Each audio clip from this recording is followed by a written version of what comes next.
Hello everyone, nubkeks here. Welcome back to Nub Raids, and in today's video we have to talk about probably the biggest change for Arena, and especially live Arena, that we have seen so far. Is something that people have been asking for forever. We've been asking, and hoping.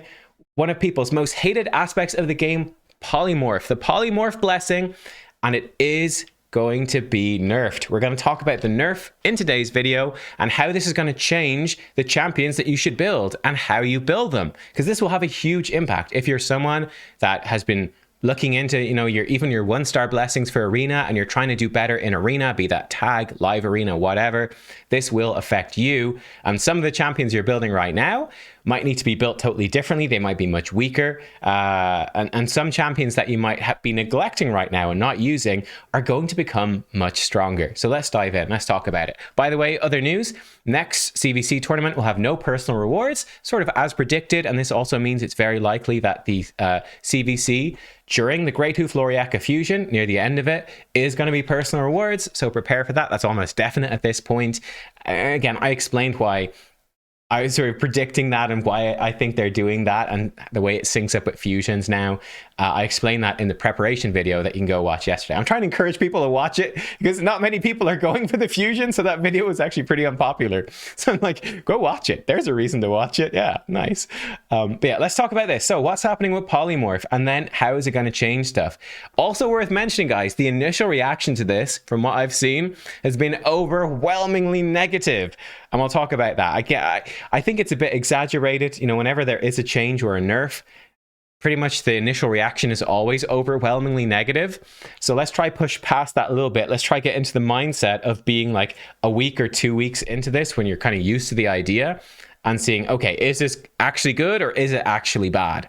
Let's actually break it down and try to not be knee-jerk reaction, try to be fair about it. Currently, many Arena teams rely on Polymorph to discourage landing debuffs on them or stripping their buffs. While this limitation was the original purpose of the Polymorph, we see that its restricting impact is much higher than we planned. Therefore, we are going to introduce the following change. A champion's accuracy will start affecting their chances to transform an opponent into a sheep unless the Polymorph is upgraded to the 6th level. The blessings, stat bonuses, and the chances to apply Polymorph are going to remain the same. We'll provide a free blessings reset after the specified rebalance. The rebalance's date is yet to be announced, but it's unlikely to be earlier than July. So we're at the start of June right now. You've got about a month to prepare for this, and we'll talk about how to prepare in a second. First of all, what do we think of this change? This is honestly what I expected them to do, is honestly that, because it's exactly what they did with Brimstone, right? Or almost exactly. So Brimstone before used to place regardless of accuracy, and it was overwhelmingly the right choice, and they came in and they nerfed it. Number one, with Brimstone, they did nerf the chance to place it, but then they made it not require accuracy only with the 6-star awakening. That's effectively what they're doing with Polymorph. So the chances won't change, but for it to be guaranteed, for it to not need accuracy, it's going to need to be 6-star awakened. So there's a big precedent here. I'm not surprised. Is it a good change though? It's an interesting question. So a lot of the people that I talk with or interact with are big Krakens, right? Because we're end game and all of that. I'm a content creator, pretty hardcore about the game in that sense. So I see a lot of Kraken opinions. The Krakens are obviously outraged about this because why? Well, it's pay to win, right? It's really pay to win, right? If you go and you buy a bunch of soul stones and you get a 6-star awakened champion, like let's take an example. Let's look at Pytheon. A lot of you guys have Pytheon. 1-star Polymorph from Pytheon, actually really good right now before the nerf, because it gives you that chance to play sheep. So you can build your Pytheon like I have, which is, lots of HP, but pretty low resistance, relatively low compared to debuffers that I'd be fighting at my level. And it just gives you a bit of a chance to fight back, that it's going to polymorph them, prevent those debuffs, protect the rest of your team that are behind Pytheon in the turn order. It gives you that layer of protection, which is very strong. That is going to be stripped away unless he's 6-star. So there's a huge pay to win element to this. Now, here's the thing. My feelings on this, I can break it down to a couple of points. Number one, I don't like pay to win. So that sucks. It is pay to win, and I don't like that. Simple enough. Number two, though, at the same time, you know, I'm a content creator for this game. You have to come to terms with and understand that Raid is a pay-to-win game. Like, if you're coming into this and expecting them not to add in pay-to-win stuff to this game, you know, like, you're really in the wrong game at that point. You know, go play something else, to be honest. You have to expect it, and you have to just, you know, understand for yourself, like, what's an acceptable level of pay-to-win. I feel like Raid is pretty consistently pretty high pay-to-win. Not super crazy extreme, but pretty darn high. But I feel like they've been pretty consistent at being very, very pay to win. So, you know, make your peace with it and enjoy the game for what it is and get your enjoyment out of it at, you know, your level of spending, possibly no level of spending. You can still enjoy it that way. Or, you know, go find a different game or something. So yeah, that's sort of how I feel about that, the pay to win aspect. And also, I do have to say, you know, for the Krakens being really upset. You know, and here's me spending a lot. Like, to be honest, I bought this big. We're going to do a Soulstone opening video. I bought like a pack for $50 actually, which is like 100 of these. So we're going to have a Soulstone opening video. There's a better pack today. Oh, well. But I bought that, you know, for videos. So I'm a spender too. But, you know, you got to understand, when you start paying in this game, it's a pay to win game. And when you decide to be a Kraken, you gotta understand that's the way it is. So the Kraken's being upset, saying, oh man, now we got to fight 6-star stuff. Now we got to pay even more. It's like, well, yeah, that's sort of the Kraken life, really. You know, they're always going to add more reasons for you to pay. You got to understand that. The way I see the Krakens being really upset about it, honestly, I hate to be harsh here, but I'm going to be harsh, which is, it's sort of like you're just digging yourself a hole. And like, I get it. Plarium is on the side. They're cheering, go, yeah, dig that hole deeper, dig it deeper. But ultimately, you know, it's you digging that hole. You're the one who's digging it. You don't need to dig that hole. You know, you can dig a smaller hole. You can dig a nice free to play hole. It's smaller, but like, it's totally fine. So look, it's up to you. But yeah, the reality is, for most people, this is sort of final point. So I don't like that it's pay to win, but I sort of accept that it is. It's sort of expected with this game. And the reason I sort of can accept it is that this is not going to affect most people, right? Most of you, 99.9%, you're not seeing 6-star Awakened champions. Like, for me, I've got one 6-star champion. I've got Yoshi at 5-star. That's it. I do have a couple of more 6-star souls, actually. I've been really lucky with those, but I don't have the champions to put them on. Most of you are not going to be fighting 6-star Awakened champions in the arena. And what this effectively means, and so the point of the rest of the video really, is that Polymorph, for most of you, is basically very much restricted from now on. You're not going to see it on most of the champions that were running it before, like this Python. It's just not going to be viable. It's not going to be a thing. And it's really going to change up the meta for 99.9% of us. Yeah, the Krakens at the high end with their 6-star blessings are still going to deal with this, and it's still going to suck for them. But sorry to you if you're one of those Krakens, but most of us aren't. And most of us will be, I think, happier with this nerf. Interesting. So it's a big debate. We shall see. Let's dive in. Let's take a look. So I think the biggest champions is going to, if I scroll through my champions really fast and we talk about the champions it's going to affect. So I think the biggest one is going to be your tanky revivers, right? Your supports that are going in with no accuracy right now, but can run polymorph, even run, I don't think I have the thing, I don't have it on Python right now, but you can even run the mastery to make it more likely to land polymorph. Like Python right now with no accuracy built. Elva, same thing, no accuracy. These champions with polymorph right now are suddenly not going to be running polymorph anymore. It's actually going to be actively pretty bad on them. It's going to work only against someone with literally almost no resistance built at all intentionally, which is very unlikely. So polymorph really out of the meta for them. What will be a good backup instead? What would I run? I think Intimidating Presence now stands out as pretty decent. You still get similar stats upping your aura. That's an okay option. I actually think Life Harvest could come into the game in a pretty big way. It gives you a bunch of HP, and it will start destroying enemy max HP, even start filling turn meter. That could be pretty good on these champions as well, but needless to say, it is much, much weaker than it was before. I mean, high levels, perhaps even bone armor could be pretty good, but that again is a pay to win blessing. You kind of need 5 or really 6-star for that to be good. So not as good. So yeah, they're much weaker options than polymorph, but I would be expecting probably Life Harvest and maybe Intimidating Presence to come back in, depending on whether you want defense and making the auras better. So like, for example, I would say for Python, probably Life Harvest, just stacking his HP higher and giving him turn meter when people die, going for a really tanky team. Whereas someone like Sifi right now, another one who'd be very, very good. No accuracy built on Sifi, right? She's very strong with Polymorph. She is likely to change into Intimidating Presence and sort of trying to win that speed game.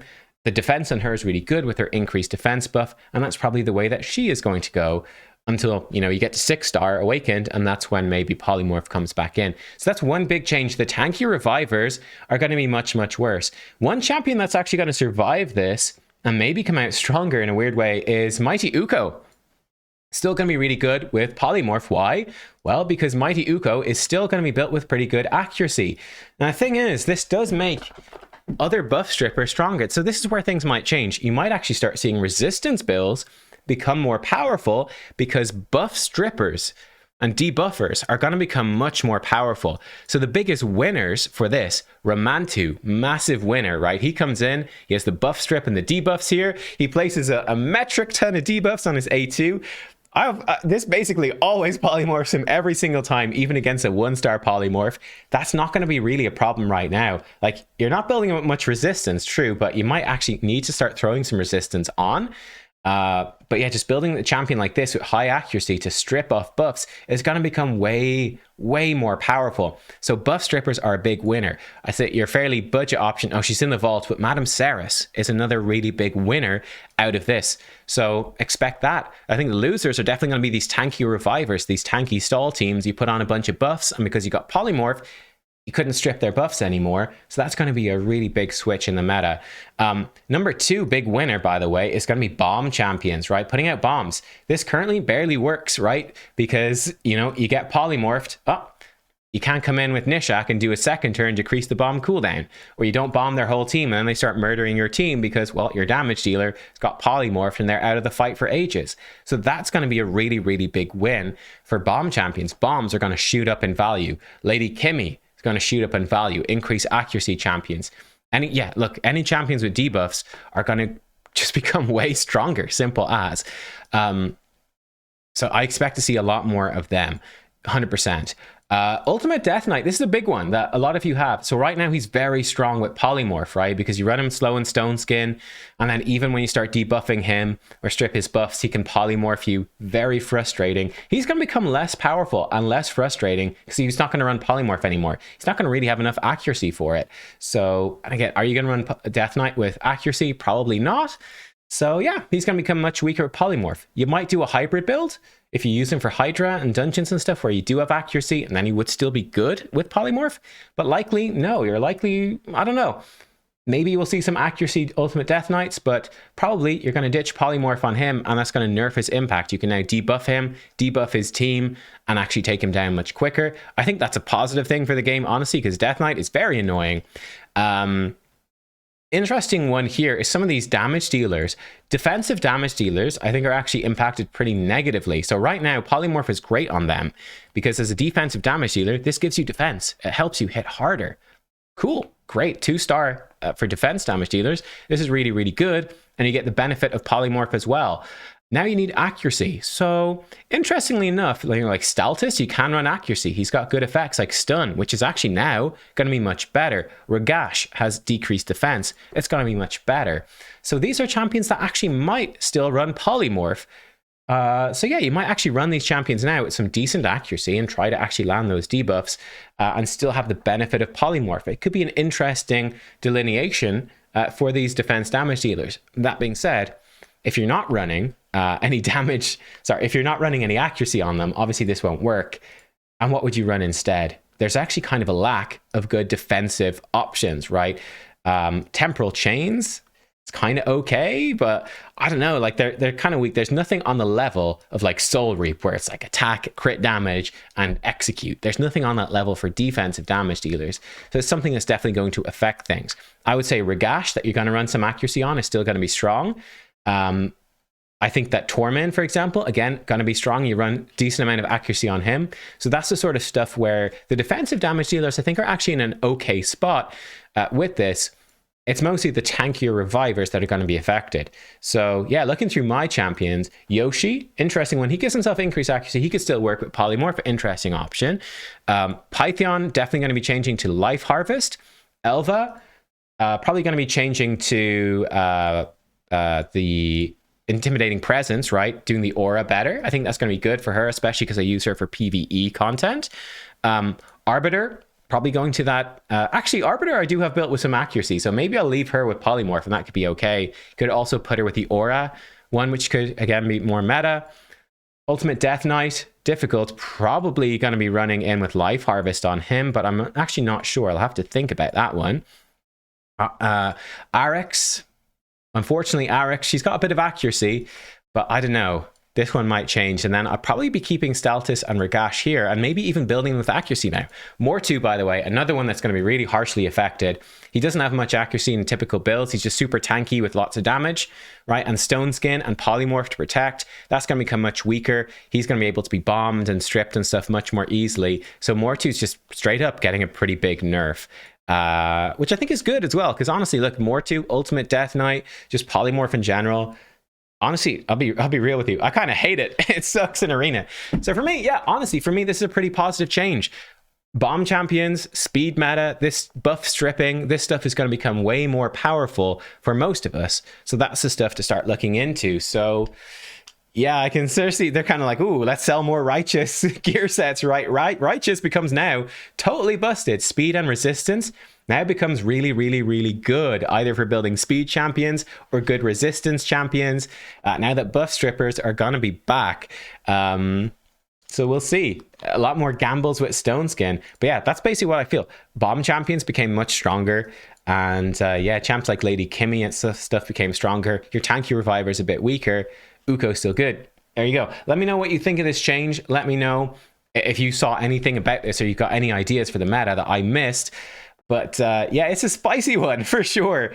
But ultimately, kind of what I expected. And honestly, good for most players in the game. Bad for Krakens, but you know, they're at the bottom of their hole going, why did I dig this big hole? And that's the way it is. Thanks for watching, everyone. I'll see you all next time. Goodbye.